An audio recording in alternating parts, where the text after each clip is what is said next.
I am an economist because I love it. I love the ideas. I love the data. I have always loved it. I will say I have largely had really positive experiences with colleagues of all of the genders. We have a lot of work to do on gender and other types of diversity. And I think part of what's part of what's hard is to sort of talk about how those of us who are more senior can sort of effectuate change, and also to recognize in some ways how slow it is. So, my mother is an economist too. My mother is a PhD economist.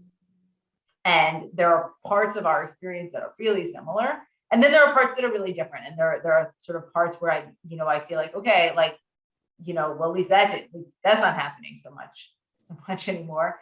But we have work to do. And I do think the modeling piece is very important. So I think a lot about, kind of what, as we promote other women, we have a responsibility to, show that you can be an economist and wear cool shoes. And I think this is, for me, there was a panel about women in economics, and with a lot of very impressive people, Susan Athey, Janet Yellen.